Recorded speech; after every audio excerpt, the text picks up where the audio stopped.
Hoje nós vamos tratar dos versos 14 a 17, que é considerado, de certa forma, o tema de toda esta carta. A carta de Paulo aos Romanos nada mais é do que o desenvolvimento daquilo que ele trata em síntese nestes versículos que vamos considerar. É como se Romanos capítulo 1, versos 14 a 17 fosse o tema, e todo o restante da epístola, o desenvolvimento desse tema. Então, peço a você que abra sua Bíblia comigo, em Romanos capítulo 1, versos 14 a 17.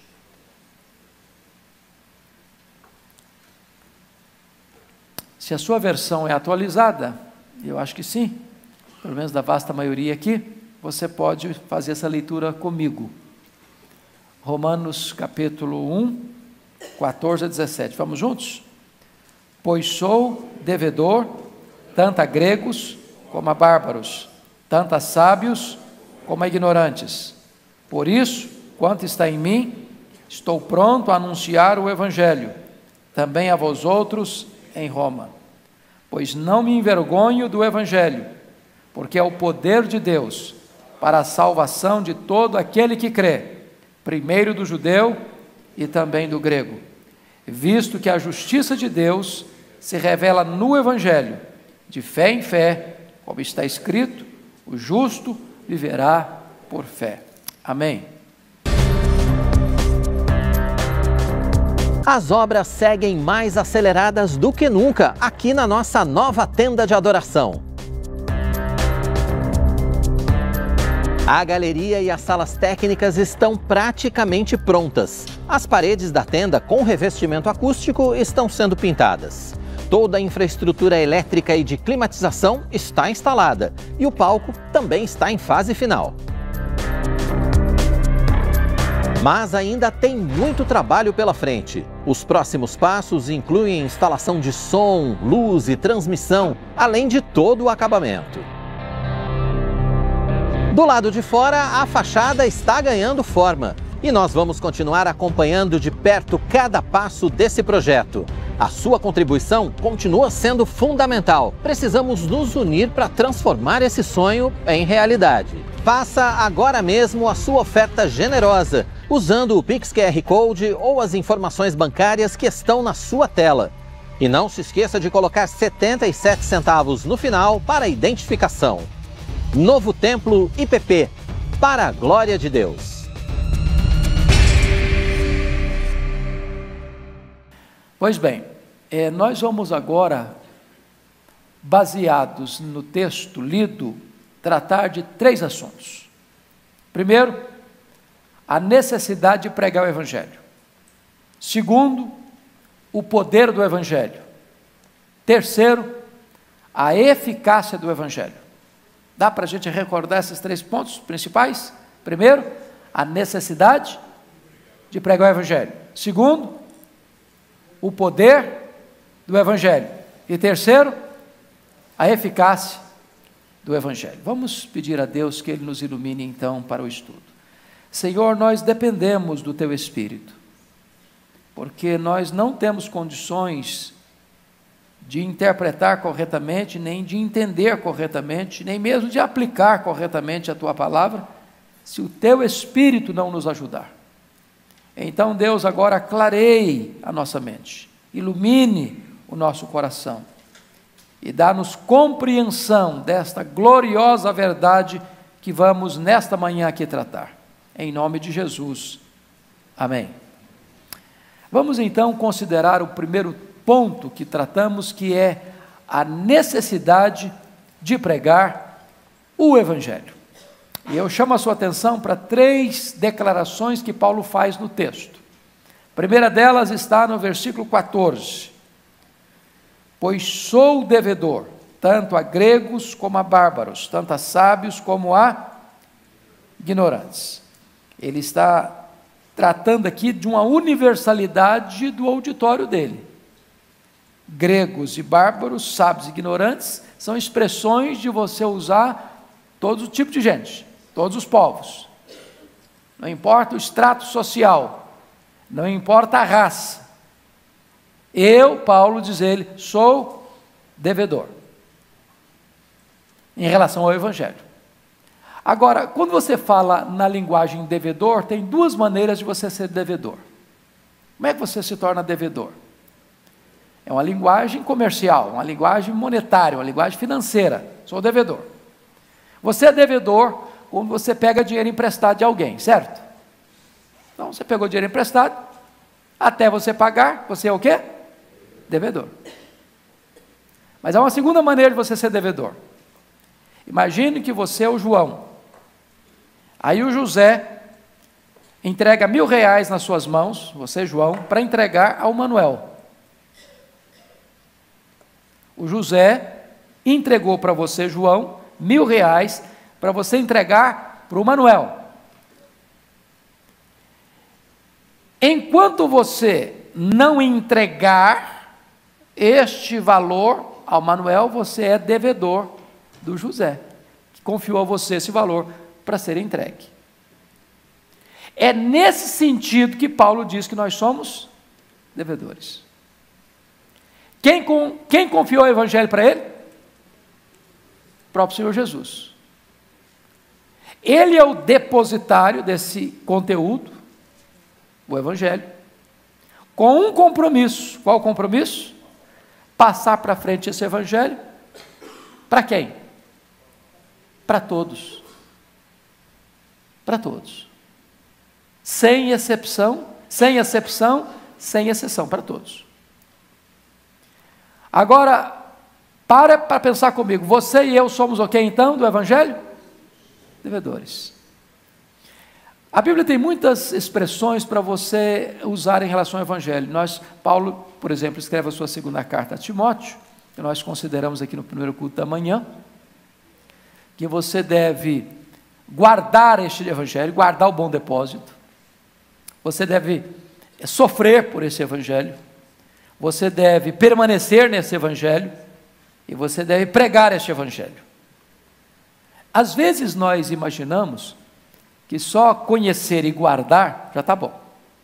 É nosso, desculpa da expressão, e ninguém tasca.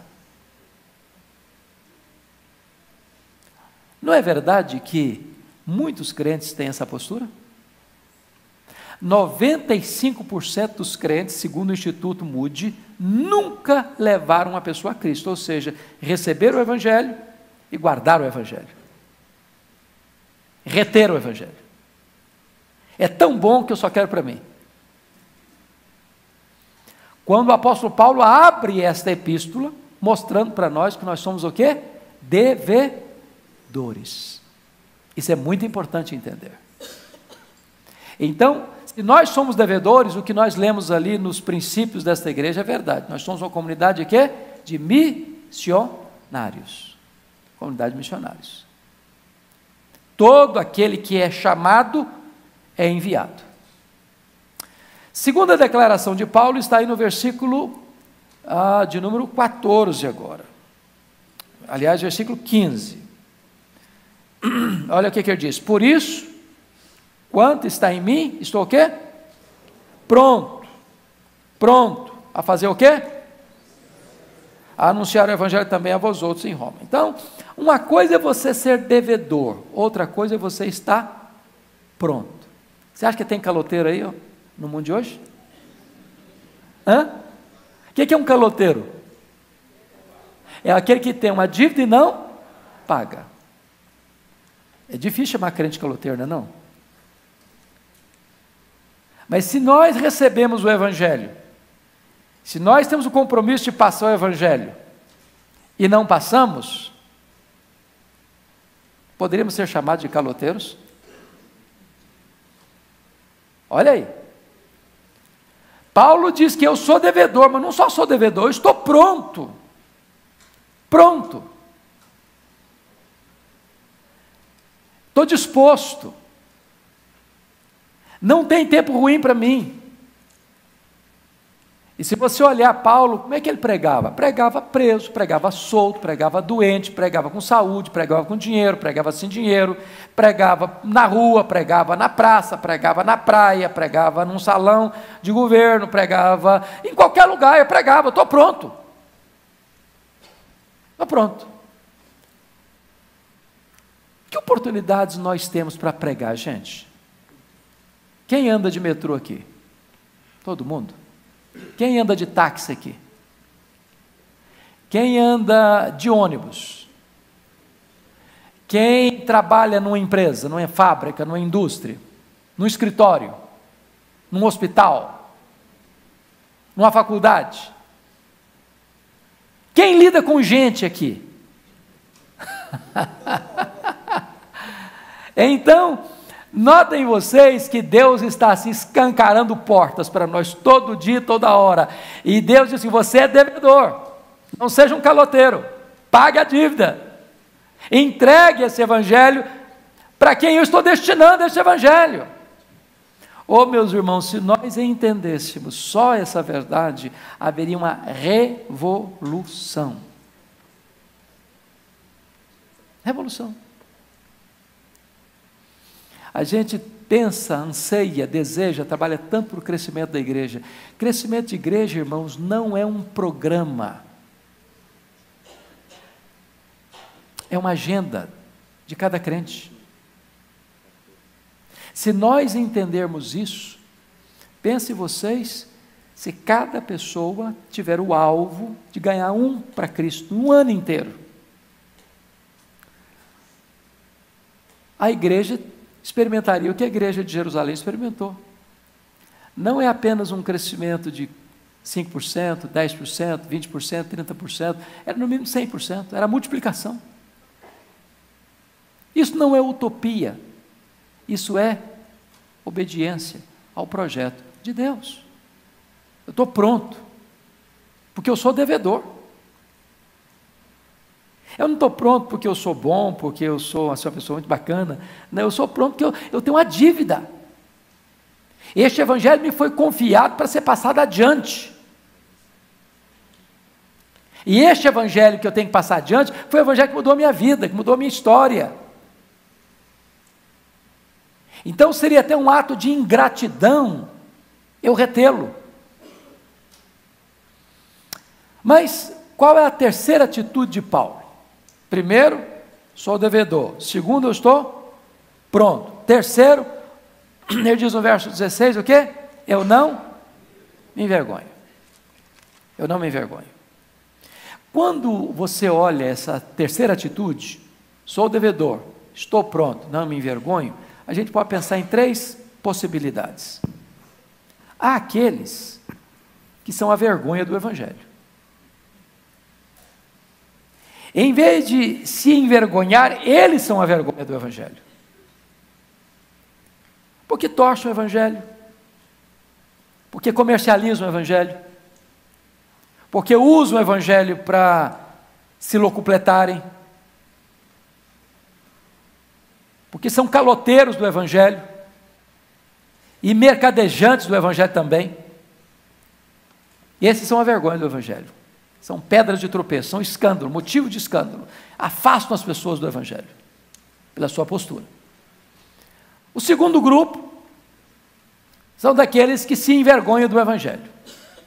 Eu diria, os agentes secretos do reino de Deus. Aquele camarada que é crente, mas ninguém sabe, só Deus.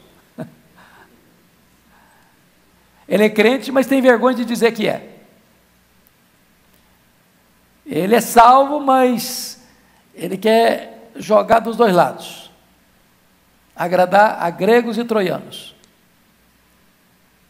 Ele se conforma com o mundo, ama o mundo, é amigo do mundo.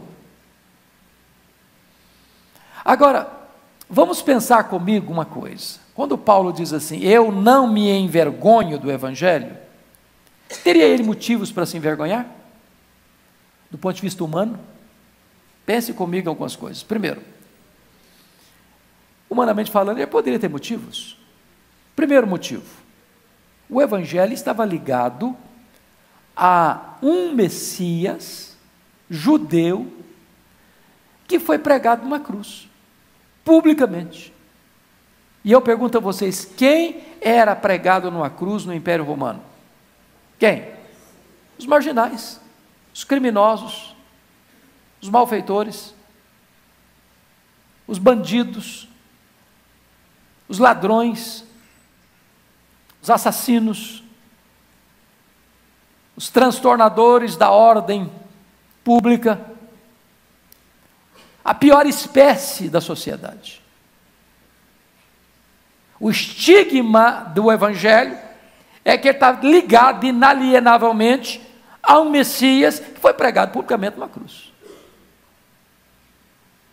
E quando Paulo escreve a sua primeira carta aos Coríntios, ele diz que a cruz era o quê? Escândalo para uns e loucura para outros. Então o Evangelho não era uma coisa assim, arrancava aplausos, não, ele provocava um sentimento de escândalo e loucura para algumas pessoas. Segundo, por que razão Paulo poderia ter a vergonha do Evangelho? Porque os sábios da época, Paulo diz isso em 1 Coríntios capítulo 1, olhavam para o Evangelho ligado à cruz e ficavam chocados, escandalizados. Isso feria o orgulho, a altivez, a presunção dos sábios e poderosos deste século. E ainda hoje fere, irmãos. Nada fere mais a soberba humana do que o Evangelho. O Evangelho reduz o homem a nada, para depois oferecer-lhe a graça. Ninguém pode receber o Evangelho de peito estufado. Ninguém. Ninguém chega para o Evangelho, eu sou muito bom e parabéns para Deus, porque Ele me amou, porque se Ele não tivesse me amado, eu teria perdido enormemente, porque eu sou o cara. Não, o Evangelho não começa assim. O Evangelho bota você no seu devido lugar. Você é pecador, você está perdido, você está condenado, você está depravado, você está morto dos seus delitos e pecados, você está condenado pela lei, mas aí quando você não pode fazer mais nada por você, vem Deus graciosamente, poderosamente, milagrosamente e dá vida para você que estava morto, dá libertação para você que era escravo, dá salvação e perdão para você que estava condenado. Este é o Evangelho. Ele golpeia o orgulho humano. Por que razões Paulo poderia estar envergonhado? Terceira razão, porque por causa desse Evangelho, Paulo, pelo mundo afora, estava sendo aplaudido, recebendo medalhas de honra ao mérito, sendo recebido pelos governos do mundo como o grande benfeitor da humanidade. Era assim? Não. Por este Evangelho, por onde ele passava, ele enfrentava a cadeia, açoite, apedrejamento. E conforme dissemos hoje no culto da manhã, por causa desse Evangelho, ele fecha as cortinas da vida dele, condenado à morte, vai para o martírio. Então eu pergunto a você, quem hoje abraçaria uma causa dessa, com este sentimento de grandeza? Eu não me envergonho do Evangelho. Por quê? Porque eu estou sendo açoitado, estou sendo preso, estou sendo apedrejado, estou sendo julgado como criminoso. Ué, mas você tem motivo de se orgulhar com um negócio desse? Eu não me envergonho do Evangelho. Apesar disso, eu não me envergonho do Evangelho. Agora, dito isso, eu gostaria que nós então entrássemos no segundo ponto, que é o poder do Evangelho. Poder do Evangelho. Veja comigo o versículo 16. Pois não me envergonho do Evangelho, por quê? Porque é o poder de Deus para a salvação de todo aquele que crê, primeiro do judeu, também do grego. Mas antes de entrar no Evangelho, talvez nós precisássemos fazer uma caminhada no contrário e dizer o que é que não é o Evangelho. Vocês concordam comigo que esse termo Evangelho hoje está confuso na cabeça do povo? O que é Evangelho hoje? Liga a sua televisão. Passe para os programas evangélicos hoje. O que é Evangelho hoje? na cabeça de tanta gente. Primeiro, então, vamos entender o que não é esse evangelho aqui. Primeiro, não é o evangelho da prosperidade. Só para definir bem, irmãos, quando nós falamos que o evangelho não é o evangelho da prosperidade, vamos explicar bem. Tem dois extremos perigosos. Dois extremos. Não estamos dizendo com isso que o evangelho não traga prosperidade. Vocês concordam comigo, à luz da Bíblia, que o evangelho traz prosperidade? O camarada que gastava na bebida, agora não gasta mais com cachaça, com cerveja, com uísque.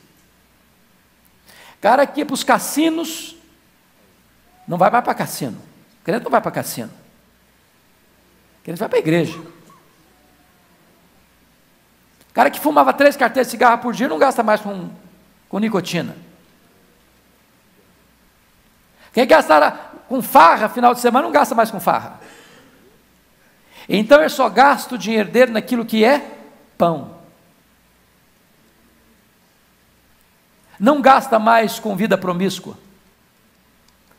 Então o evangelho leva o indivíduo ao trabalho, e ao trabalho honrado. O evangelho promove a cultura, o conhecimento, a ciência, a academia, a instrução, ao avanço social. Então, onde o evangelho chega, ele promove sim progresso e prosperidade. Isso é fato. Há um livreto, me falha agora a memória do autor, porque é um nome francês complicado e eu tenho muito pouco de francês, mas o nome do livro é Do Futuro dos Povos Católicos. Vale a pena você ler e entender que todas as nações que nasceram sob a égide do evangelho foram nações prósperas, ricas, em todos os sentidos. Se as nações que foram plantadas com base no evangelho estão se corrompendo hoje, não é por causa do evangelho, é porque abandonaram o verdadeiro evangelho. Onde o evangelho chega, ele traz prosperidade. Segundo, nós não defendemos a teologia da pobreza, da miséria, de forma nenhuma. A miséria pode ser resultado da preguiça, do corpo mole, das falcatruas, dos vícios deletérios. Agora, o que nós condenamos como chamada teologia da prosperidade? A teologia da prosperidade é um jogo, é uma coisa que é feita para enriquecer líderes religiosos. É uma cortina de fumaça para pegar o último centavo do bolso da pessoa e desviar esse dinheiro e esse recurso para religiosos inescrupulosos, para abastecer os cofres de igrejas que não são igrejas, são empresas, porque essas igrejas são propriedades de indivíduos. Então, este chamado evangelho da prosperidade, que diz o seguinte: se você der R$100, eu te garanto que você recebe R$10.000, com essa lógica cartesiana, isso é negócio. E se você faz uma oferta de R$100 para receber 10.000, estou lhe dizendo que a sua motivação não é boa. Porque você está fazendo do evangelho um produto de barganha. E Deus não faz negócios. Deus não faz negócios. Deus é o Deus abençoador. Agora, preste atenção, irmãos, do grande risco de a gente ficar no fio da navalha. E eu pergunto a vocês, há uma lógica bíblica de semeadura e colheita? Há. Quem semeia pouco, colhe pouco. Quem semeia muito, colhe muito. Só que Deus não se importa apenas com o fazer, Deus se importa com a motivação com que você faz. Ligue a sua televisão, escute os testemunhos. Os testemunhos não têm nada a ver com espiritualidade, com vida com Deus. Troquei meu carro, comprei uma casa. Só que isso aí, meus irmãos, é propaganda enganosa. Sabem por quê? Porque não falam daqueles que deram tudo por constrangimento, por indução, e ficaram à míngua, que é a vasta maioria dessas pessoas, ludibriando as pessoas em nome de Deus, para se autolocupletarem. Nós não podemos entender que este é o evangelho que Paulo está falando aqui.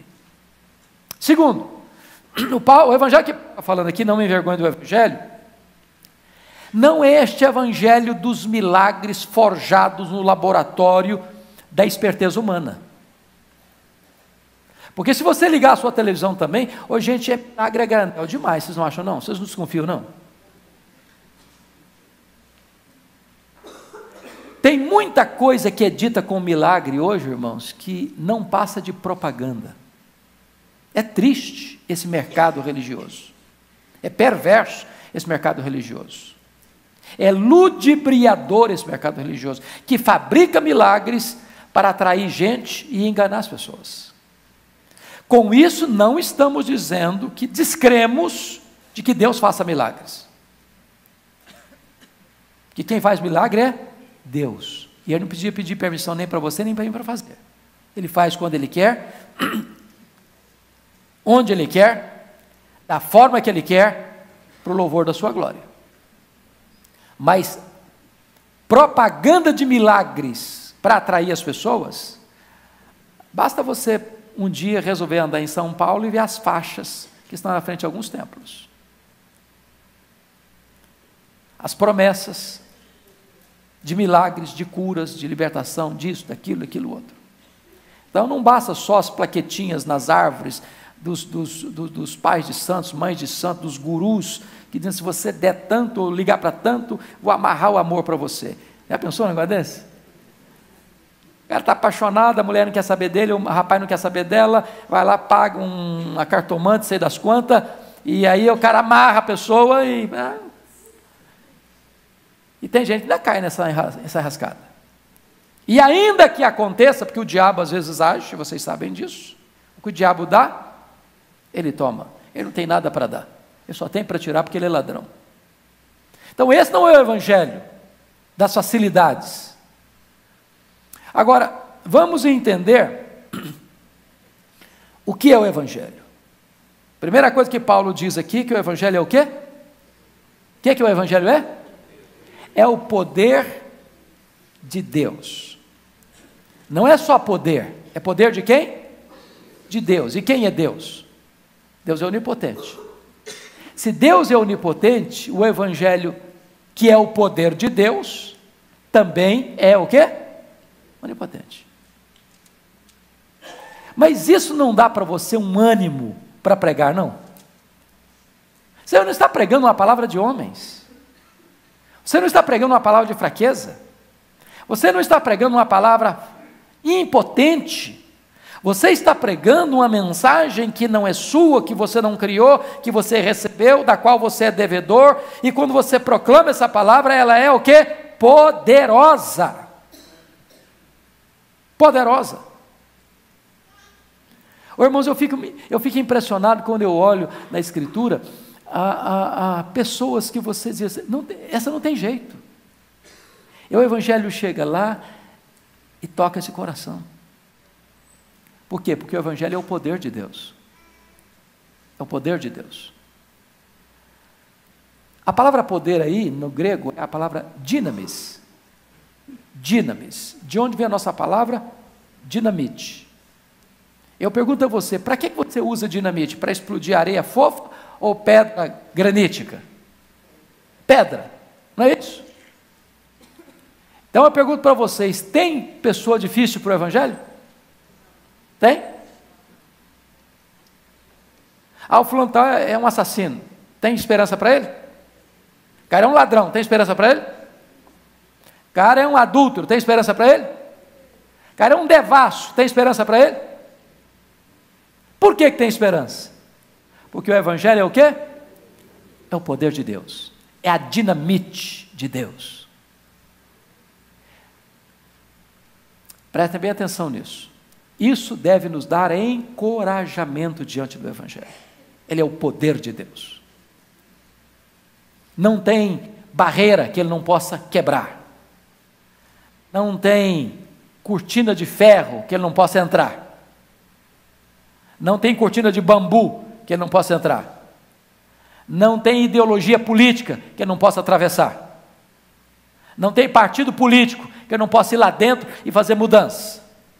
Não tem grade de cadeia que ele não possa ir lá dentro e alcançar. Isso é maravilhoso. Eu estava participando de um encontro de livreiros no Rio de Janeiro, na livraria Betânia, isso há alguns anos, quando eu escrevi meu primeiro livreto. E eu fiquei tão feliz de ouvir um testemunho. Aquela livraria estava abrindo aquele dia para atender aos colportores. Vocês conhecem essa palavra, colportor? Não? Colportor é uma pessoa que vende livros, sai vendendo livros, uma sacola. Lá no passado, no começo da evangelização do Brasil, algumas pessoas vendiam bíblias, pegavam um cavalo, uma mula, um burro, um animal de carga, botava 2 sacos enormes ou 2 balaios enormes, enchiam de Bíblia e saíam vendendo Bíblias. Se eu não souber voltar aqui, que posso me esquecer, abra um parênteses aqui. Há um livro do Miguel Riso, foi um pastor muito conhecido aqui em São Paulo, que Deus já levou para si, escreveu um livro chamado Sozinha. Sozinha. Depois me lembra de eu contar meu testemunho.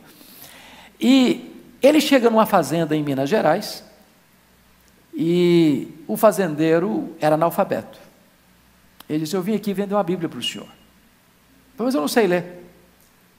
Bom, mas o senhor pode comprar, alguém da fazenda sabe ler? Não, tem um funcionário, um empregado que sabe ler. O fazendeiro comprou a Bíblia. Aí o fazendeiro chamou todos os empregados da fazenda para que o trabalhador fulano de tal, que sabia ler, pudesse ler aquele livro. Era um livro de Deus. E na simples leitura o fazendeiro se converteu, a família dele se converteu, os empregados todos se converteram, e a vila toda vinha para ler a Bíblia, e houve uma mudança profunda de toda a vila, sem ter um pregador. Sozinha a Bíblia fez a obra. Sabem por quê? Porque o Evangelho é o poder de Deus. Aí eu estava lá na livraria Betânia, com os colportores, que estavam comprando livros com desconto para saírem para vender. Uma mulher me procurou, disse: pastor Hernandes, eu preciso dar um testemunho para o senhor. Eu falei: pois não. Eu me converti lendo um livro seu. Deus mudou a minha vida. E eu estava vivendo um momento tão difícil da minha história, que o meu marido estava preso em Bangu 1. E a mesma obra que eu li, e Deus mudou a minha vida, eu mandei para o meu marido na cadeia. E o meu marido, ao ler o livro, se converteu na cadeia. E meu marido é esse que está aqui do meu lado, pastor. E hoje, eu e meu marido somos colportores. A nossa vida hoje é distribuir a palavra de Deus. É tão bom você saber que o Evangelho é o poder de Deus para a salvação. Porque quando você fala em dinamite, você fala de uma bomba explosiva, certo? E hoje nós temos bombas muito mais poderosas do que dinamite. Temos a bomba atômica, por exemplo. Quem se lembra de Hiroshima e Nagasaki? Da devastação. Mas se há força e poder que destrói, que mata, que devasta, que arrasa, o Evangelho é o poder de Deus para quê? Para salvação. Não é uma dinamite que destrói, é uma dinamite que constrói, que liberta, que salva. Meus irmãos, a esperança do mundo é o Evangelho. Vocês honestamente acreditam que a solução do Brasil está num partido político? Está faltando um partido político com uma ideologia boa, com uma plataforma de governo bom, com uma filosofia de governo. Vocês acham que a solução está nisso? Vocês acham que a solução do Brasil está num líder messiânico, Não, eu vou resolver o problema do Brasil? Vocês acham que a solução do Brasil está em... Não, está tudo errado, agora o negócio é o seguinte, não tem mais fronteira, agora entre homem e mulher, não sabe se é homem, se é mulher, a mulher vira homem vira mulher, e homem casa com homem, mulher casa com mulher, essa é a solução do Brasil? Onde está a solução do Brasil? No carnaval? Nos shows caríssimos, patrocinados por dinheiro público? Onde os roqueiros do mundo vêm e insuflam a massa à loucura? Essa é a solução do Brasil? Onde está a solução do Brasil? Nas seitas heréticas, nos exploradores da fé, nos camelôs da fé? Não, a esperança do Brasil está no Evangelho. O Evangelho. E Paulo diz, eu não me envergonho do Evangelho, porque ele é o quê? Poder de Deus para quê? Para salvação. Louvado seja Deus. Agora, isso significa outra coisa. Significa que não há salvação fora do Evangelho. Não há salvação fora do Evangelho. Não se cria um outro Evangelho, não se inventa um outro Evangelho, não se cria uma nova, agora sim, nós inventamos uma outra maneira de você ser salvo. Não existe essa possibilidade. É só o Evangelho. Agora, notem comigo, que se o Evangelho é o único que tem poder para salvar, e se ele salva a todos sem acepção, o Evangelho não salva a todos sem exceção. Fui claro ou não? Deixa eu falar de novo. O Evangelho é o poder de Deus para a salvação de todos, sem acepção. Mas o Evangelho não é o poder de Deus para a salvação de todos, sem exceção. Como assim? Há uma limitação. Há uma limitação. Porque o versículo termina assim: o Evangelho é o poder de Deus para a salvação de quem? De todo aquele que crê. E nós poderíamos acrescentar uma outra frase que não está aí, mas é lógico. E só daquele que crê. Agora notem que a limitação não está no Evangelho. Ele é o poder de salvação. Mas apenas para aqueles que creem. Então o Evangelho não é o poder de Deus para a salvação do incrédulo. Não. O Evangelho não é o poder de Deus para a salvação do ateu. Não. O Evangelho não é o poder de Deus para a salvação do agnóstico. Não. O Evangelho não é o poder de Deus para a salvação do místico, do sincrético, do esotérico. Não. O Evangelho não é o poder de Deus para a salvação daquele que abraça um outro Evangelho, na linguagem de Paulo aos Gálatas, outro diferente, outro de outra natureza, com outro conteúdo. Não. O Evangelho é o poder de Deus para a salvação apenas dos que creem. Isso é muito importante entender. A pergunta é: você creu? E agora eu preciso perguntar, mas o que é crer? O que é crer? Primeiro, crer implica num assentimento intelectual. Você não crê em algo que você não conhece. Você não sabe. É por isso que a pregação é endereçada à sua mente. Você precisa entender o Evangelho. A mensagem da cruz precisa ser entendida, compreendida. Deus não despoja você do seu cérebro para você crer. Essa mensagem não é irracional, ela é lógica. Ela apela ao seu entendimento, à sua compreensão. Jesus é um personagem histórico. Ele não é uma lenda. A Bíblia não é um livro mágico. A Bíblia é um livro para ser lido, interpretado, entendido e aplicado e pregado. Então, quando você fala crer, a primeira coisa é isso, você precisa da razão da sua fé, você precisa entender. É por isso que a gente tem escola bíblica dominical para estudar. É por isso que é um desafio na palavra de Deus, crescer antes no conhecimento e mais o quê? E na graça do Senhor Jesus. Não é conhecer para você ficar soberbo, porque quem fica soberbo por conhecer, ainda não conheceu. Porque as pessoas que mais conhecem, são aquelas que mais têm consciência de que poucos sabem. Eu não sei quanto a você, eu tenho muita dificuldade de uma pessoa chegar e começar a arrastar, desculpa da expressão, arrastar papo. Conhece gente assim, que fica arrotando conhecimento? Eu sei, eu sou o cara. Quando você conversar com uma pessoa, eu conheço Bíblia de capa a capa. Você pode saber que ele não sabe nem João 3,16. Sabe? Que a pessoa que sabe um pouquinho, ela é humilde. Paulo diz lá em 1 Coríntios 8, o saber ensoberbece. Então os que sabem, não ficam tocando trombeta. Mas é preciso saber em quem você tem crido. Eu sei em quem eu tenho crido. Então, crer passa pelo seu entendimento.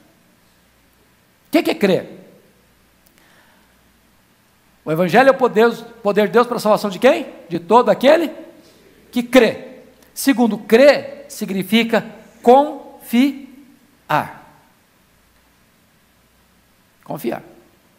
Porque só assentimento intelectual não é fé. Quem acha que Dom Pedro I existiu?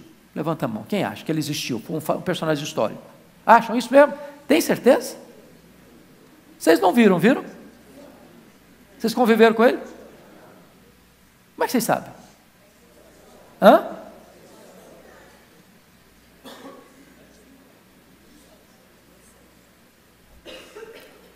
Só saber que Jesus foi um personagem histórico não nos salva. Só saber que ele foi o Filho de Deus não nos salva. Só saber que ele nasceu da Virgem Maria não nos salva. Só saber que ele padeceu sob o poder de Pôncio Pilatos não nos salva. Só saber que ele foi pregado na cruz não nos salva. Só saber que ele ressuscitou dentre os mortos também não nos salva. Só saber que ele é Deus e está à destra do Pai não nos salva. Só saber que ele vai voltar em glória também não nos salva. Isso é conhecimento. Isso é assentimento intelectual apenas. O que é fé? É mais do que isso. Fé é quando você sabe que este que é personagem histórico, Jesus de Nazaré, morreu por você, pelos seus pecados, ressuscitou, e ele morreu no seu lugar, em seu favor, e você crê nele, confia nele, acredita nele, e põe toda a sua confiança nele como seu Salvador e Senhor. Isso é fé.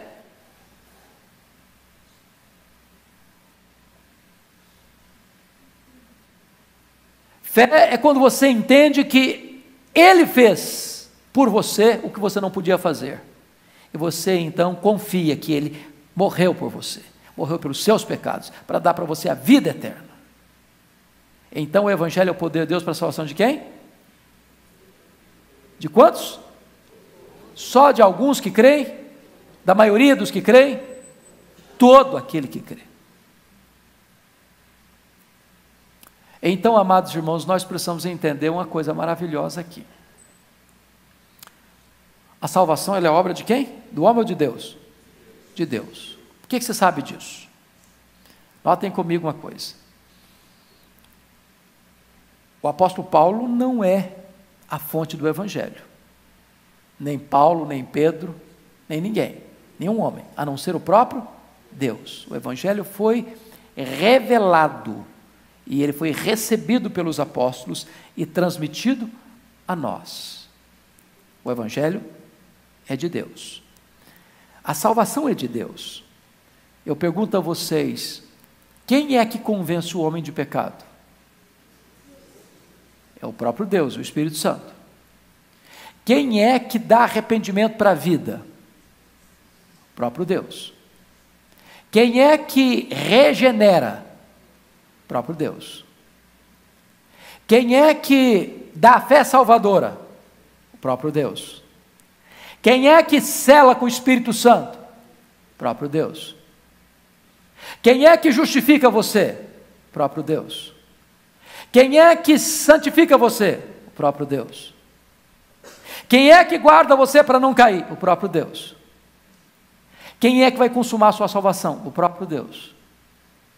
Então a salvação, Jonas 2,9, a salvação é de Deus. Não tem glória para o homem? Porque só Deus recebe a glória para a nossa salvação. Então não há mérito no crer. Tem mérito no crer? Não. Porque a fé foi dada. Tudo que eu tenho é porque eu recebi. Se eu recebi, eu não tenho de que me gloriar. Está claro isso? Ok. Pois bem, agora vamos para a eficácia do Evangelho. Versículo 17. Versículo 17. Visto que a justiça de Deus se revela no Evangelho, de fé em fé, como está escrito, o justo viverá por fé. Bom, vocês estão aqui diante, primeiramente, daquilo que é a essência do Evangelho, e que foi, de certa forma, a grande bandeira que trouxe de volta a igreja para as Escrituras na reforma do século XVI.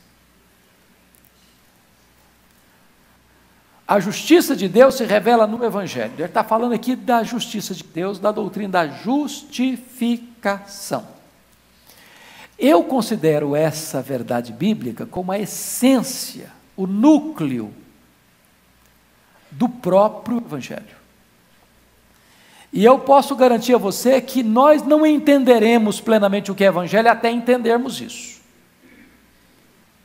E eu explico.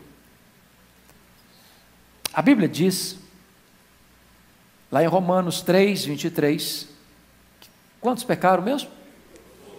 Todos pecaram. Todos quem? Todos judeus, todos gentios, todos homens, todos mulheres, todos brancos, todos amarelos, todos negros, todos ricos, todos pobres, todos doutores, todos analfabetos, todos, indistintamente, todos pecaram. E destituídos estão da glória de Deus. Alguém pode dizer, eu nunca pequei?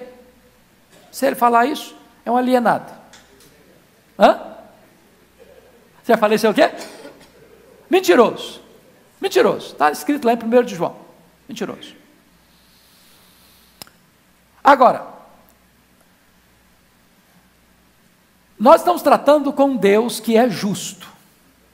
Justo. E porque Ele é justo, está escrito que a alma que pecar, essa morrerá. Porque Ele é justo, está escrito no livro de Êxodo, que Deus não inocentará o culpado. Porque Ele é justo, está escrito em Romanos 6, 23, que o salário do pecado é o quê? A morte. Bom, então veja bem,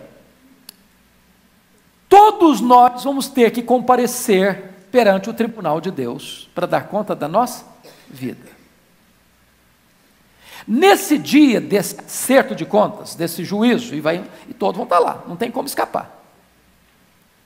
Nesse dia, diz a Bíblia, lá em Apocalipse capítulo 20, que Ele vai se assentar no trono, chamado de trono branco, o trono do julgamento. Esse juiz é santo, é reto, é justo. E nesse dia os livros vão ser abertos. Que livros? Os anais do tribunal. Que crimes vão estar lá? Que nós cometemos. Numa linguagem de síntese, a Bíblia resume os nossos pecados em 4 áreas. Primeiro, nós vamos dar conta no dia do juízo por todas as palavras frívolas que proferimos.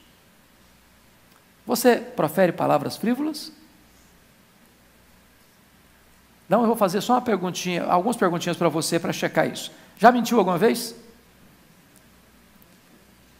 Já xingou alguma vez? Já falou palavrão alguma vez? Já contou piada imoral alguma vez? Já falou mal dos outros alguma vez?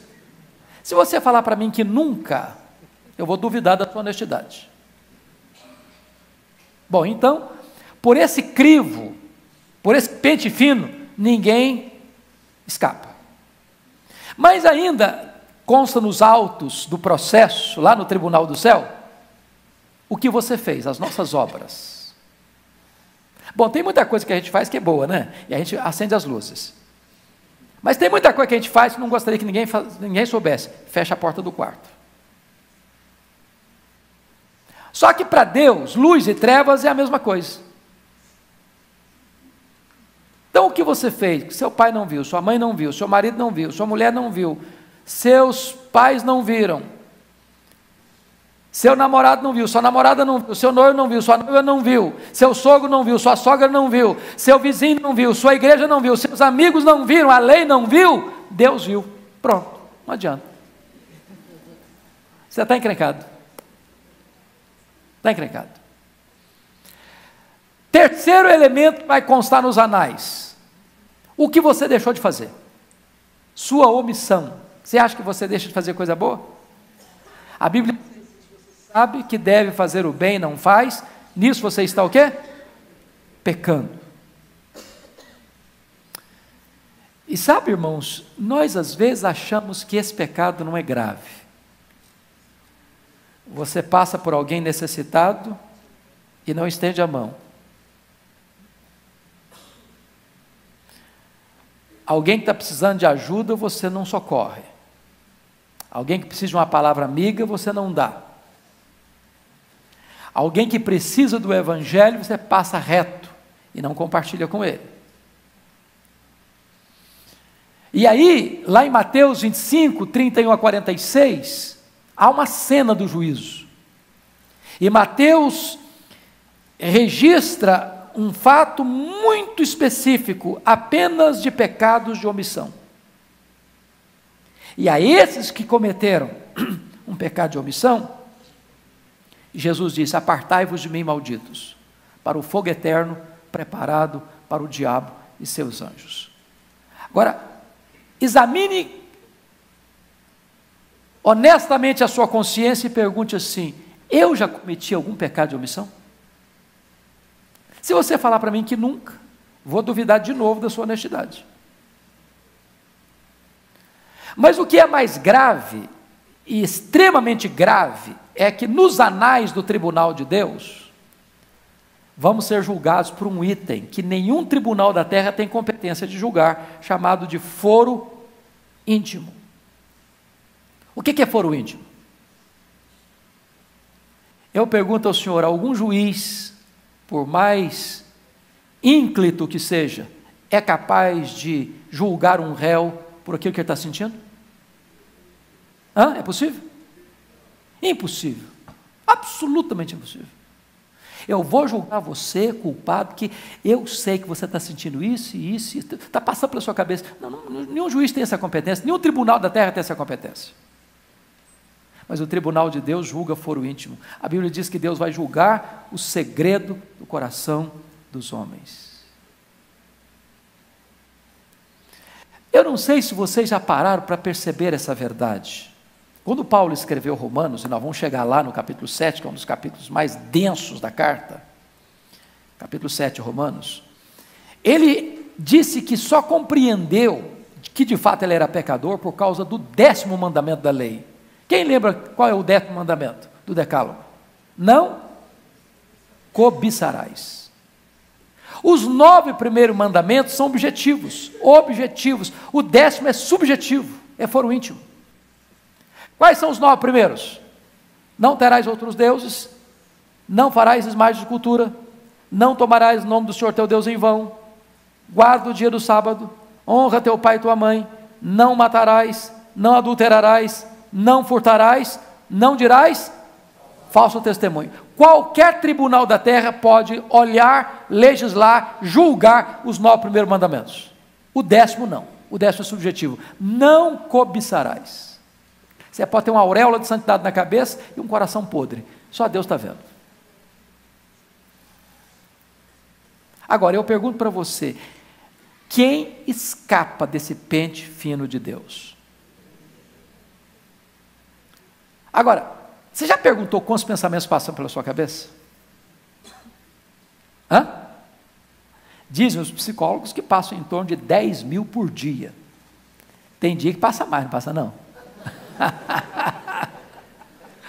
Tem dia que a sua cabeça está assim, uma tempestade, é raio para todo lado.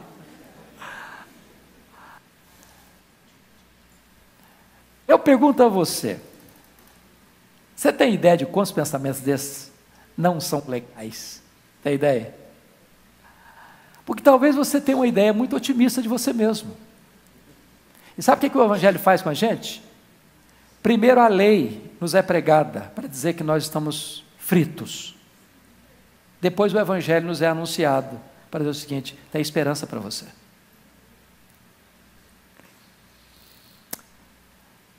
Uma das maneiras mais simples de você entender quão pecador você é, porque você vai estar no tribunal de Deus para dar conta, é imaginar o seguinte: pense que você seja uma pessoa assim, muito acima da média.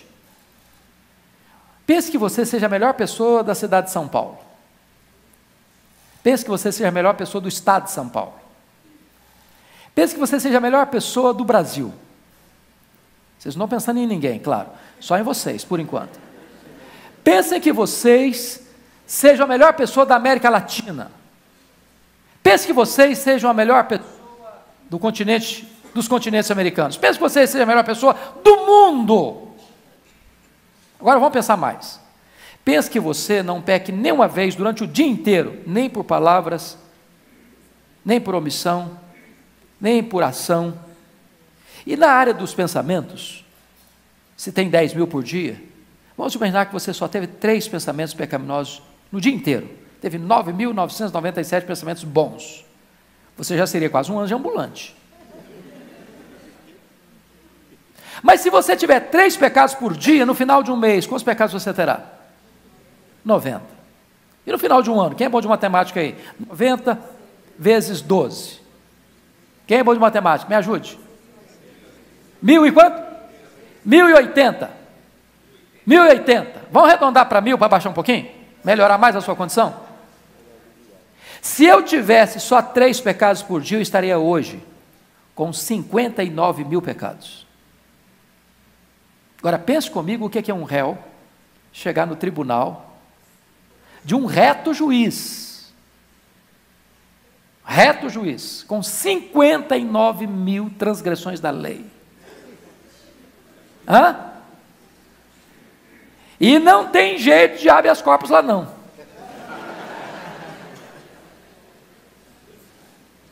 Não tem jeito de comprar testemunha também não. Não dá para falar para o juiz: ó, se você quebrar meu galho, eu molho a sua mão. Não dá. Esse juiz é insubornável. Tem escapatória para você? Tem para mim? Não, não tem. Não tem. A alma que pecar, essa o quê? Morrerá. Mas, deixa eu complicar um pouquinho mais a situação. Você não precisaria ter 59 mil pecados para não entrar no céu, não. Se você tiver um só, você não pode entrar no céu. Sabia disso? Se você não entender isso, você não entendeu o Evangelho ainda. Vou fazer uma afirmação categórica e até chocante. Só entra no céu gente perfeita. Você sabia disso? Se Deus expulsa do céu o anjo de luz por causa de um pecado, você acha que ele deixaria você entrar lá com muitos? Milhares? Aí você pode até argumentar assim: bom pastor, mas se é desse jeito não é justo. Não é justo. Porque eu faço muita coisa boa, e é verdade, você faz mesmo. Mas só tem um problema. É que o padrão para entrar no céu é perfeição. Sabe o que a Bíblia diz?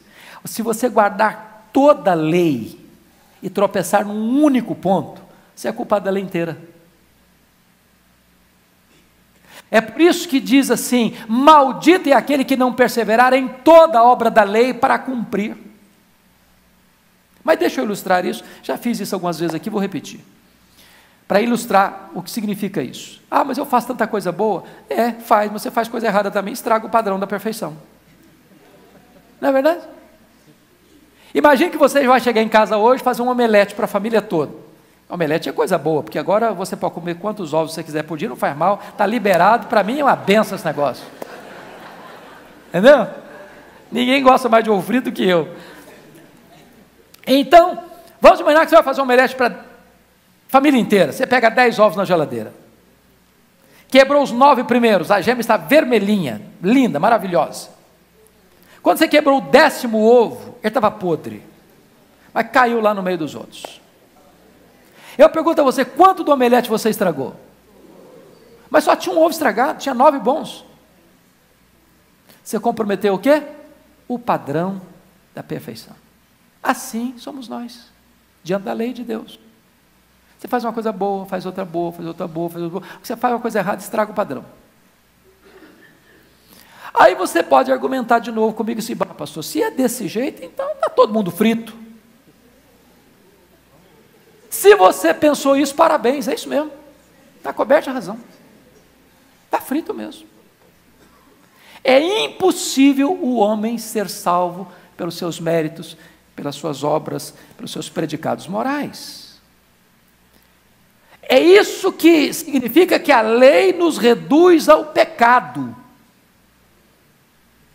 A lei está dizendo: você é pecador. E o salário do pecado é a morte.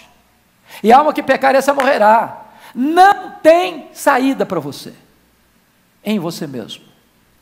Agora entra o Evangelho. Agora entra o Evangelho. Porque aquilo que você não pode fazer, Deus fez por você. Por quê? Porque a justiça de Deus se revela no Evangelho. Ele manda Jesus Cristo como seu representante, como seu fiador, como seu substituto. E aquilo que você não podia fazer, Jesus Cristo veio e faz por você. E a Bíblia diz que quando ele estava na cruz, Deus lançou sobre ele a iniquidade de todos nós. Ele foi feito pecado por nós. Ele foi feito maldição por nós. Eu não estava longe daquele momento, não. Eu estava lá, você estava lá, e você estava lá muito mais próximo do que o ladrão da direita e da esquerda. Você estava na cruz do centro. Sabe por quê? Ele morreu pelos seus pecados. Ele morreu no seu lugar. Ele morreu como seu substituto. Ele morreu a sua morte. Quando ele estava na cruz, vocês se lembram que ele dá um grande brado. Foi a 6ª palavra da cruz. Que palavra foi essa? Está consumado. No grego é uma palavra só, tetelestai. E essa palavra literalmente significa está pago. Está pago. A Bíblia diz em Colossenses que ele pegou o escrito de dívida que era contra nós, os nossos pecados, e cravou na cruz.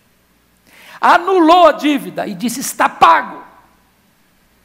E eu não estou pagando com ouro, com prata, eu estou pagando com o meu sangue. E eu estou morrendo no seu lugar. A morte que você devia sofrer, a sentença da morte que você devia sofrer, por causa da lei que exige a sua morte, eu estou sofrendo no seu lugar. E se eu estou sofrendo no seu lugar, você que crê em mim não deve mais nada, a sua dívida está quitada, está paga. A justiça se revela no Evangelho. Mas o que significa isso?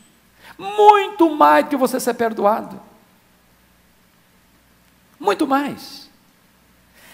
Paulo diz em 2 Coríntios 5, 21, que aquele que não conheceu o pecado por nós, Deus o fez pecado por nós. Aquele que não conheceu o pecado, Deus o fez pecado por nós, para que nele nós fôssemos feitos justiça de Deus. Deus não colocou na sua conta a sua dívida, impagável. Impagável. Deus colocou a sua dívida na conta do seu Filho. E quando Deus lançou sobre ele a iniquidade de todos nós e botou nossa dívida em cima dele, ele pegou a nossa dívida, pagou-a com seu sangue, botou escrito na cruz, e deu um grande brado: está pago. Aquele que crê em mim não deve mais nada. Mas mais do que isso, Agora Deus vai lá na sua ficha no tribunal do céu, porque preste bem atenção nisso. Justificação não é um processo, é um ato legal, jurídico, forense. É um ato onde Deus vem e declara a você que creu no seu Filho isenta de culpa. Você não tem mais dívida, a sua dívida foi quitada, foi paga por outro alguém que entrou no mundo como seu representante, fiador e substituto. E naquele momento, mais uma coisa acontece gloriosa. Deus vai lá na sua ficha no tribunal do céu e faz um depósito de valor infinito na sua conta. Quando Deus puxa a sua ficha no tribunal do céu, está escrito lá assim: você está justificado. Sabe o que significa isso? Toda a justiça do meu filho foi depositada aqui na sua conta. Você não deve mais nada no tribunal de Deus. Você está quites com a lei, você está quites com a justiça. Tem aqui um crédito infinito na sua conta. Você, aos olhos de Deus, é como se nunca tivesse cometido pecado, porque toda a sua dívida do passado, do presente e do futuro está quitada. Isso é justificação. A justiça de Deus se revela no Evangelho. Louvado seja Deus! Louvado seja Deus, irmãos! Que obra gloriosa é a obra da redenção. No dia que você entende isso, seu coração descansa. Descansa. Mas você pode argumentar, para concluir, eu quero terminar aqui. Você pode argumentar: pastor, mas mesmo depois então de justificado, nós não continuamos pecando? É verdade. Bom, então, mas então não vou entender nada. Deixa eu dizer uma coisa para você. A justificação é um ato único e irrepetível, declaratório de Deus. Você está quites com a lei e com a justiça. Até aqui você era um réu diante do meu tribunal. A partir daqui você é meu filho. Meu filho. Quando um filho erra com o pai o deserda, ele deixa de ser filho. O que você faz com ele? Disciplina, restaura, é filho. Sabe o que a Bíblia diz? Lá em 1 de João, capítulo 1, versículo 9, se confessarmos os nossos pecados, Ele é o quê? Fiel e justo, para perdoar os pecados, nos purificar de toda a injustiça. A palavra confessar no grego é homologel, de onde vem a nossa palavra jurídica, homologar. Homologar. Eu concordo com Deus, que é meu Pai, que eu pequei. Aí ele diz assim para mim: pois então eu vou perdoar você. Sabe por que eu vou perdoar você? Porque eu sou justo. Sou fiel. Uai, mas não estou entendendo. Eu não estou entendendo. O justo não perdoa. Desculpem de eu usar essa expressão e sem qualquer cunho político. Eu pergunto a vocês: o juiz Sérgio Moro, hoje, que dia que é hoje? 8 de abril, pode legalmente dizer para a nação brasileira: eu perdoo Luiz Inácio Lula da Silva. Ele pode ir embora para casa, eu o perdoo. Eu pergunto a vocês: ele tem essa competência? Ele tem esse poder? Qual é a competência dele, a responsabilidade dele? Fazer, cumprir a justiça e a lei. Eu pergunto a vocês: o justo perdoa? Não. O justo aplica a lei e exerce a justiça. Então, como é que Deus é fiel e justo para perdoar? Deveria estar aí: Deus é fiel e misericordioso. O misericordioso perdoa, o justo aplica a lei. Por que é fiel e justo para perdoar? Por uma razão muito simples. Deus, sendo justo, não pune o mesmo crime duas vezes. Se Ele já puniu o seu crime, o seu pecado em Jesus Cristo, o seu Filho, Ele não pune em você. Quando você que é filho, peca, e admite que pecou, e confessa o seu pecado, Deus olha para a cruz e diz: por causa do sacrifício do meu filho, que já pagou por esse pecado, eu perdoo você. Vocês estão entendendo o que eu estou falando, irmãos? Está claro isso? Está claro isso? Olha a bênção do Evangelho. A bênção do Evangelho é que você foi salvo e os seus pecados foram tratados no passado, no presente e no futuro. Então eu concluo dizendo o seguinte: você já foi salvo, você está sendo salvo e você será salvo. No que concerne ao passado, você já foi salvo da condenação do pecado. Isso é justificação. No que tange ao presente, você está sendo salvo. Salvo de quê? Do poder do pecado. Com respeito ao futuro, você será salvo. Salvo de quê? Da presença do pecado.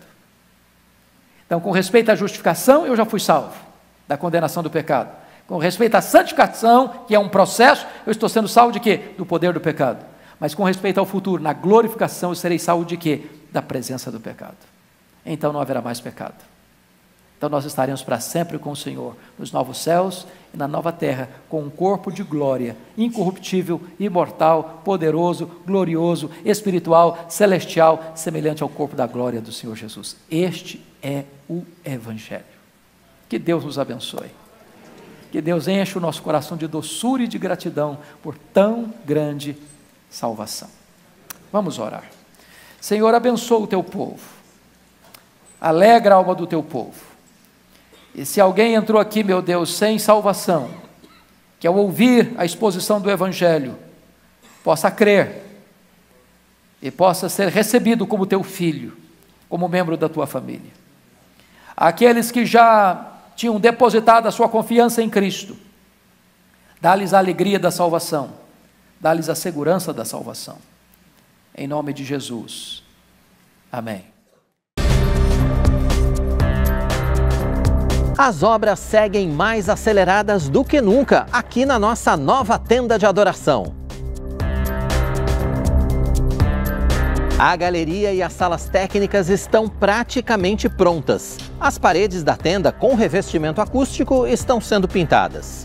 Toda a infraestrutura elétrica e de climatização está instalada e o palco também está em fase final. Mas ainda tem muito trabalho pela frente. Os próximos passos incluem instalação de som, luz e transmissão, além de todo o acabamento.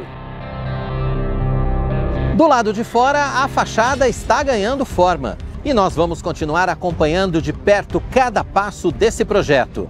A sua contribuição continua sendo fundamental. Precisamos nos unir para transformar esse sonho em realidade. Faça agora mesmo a sua oferta generosa, usando o Pix QR Code ou as informações bancárias que estão na sua tela. E não se esqueça de colocar 77 centavos no final para a identificação. Novo Templo IPP, para a glória de Deus.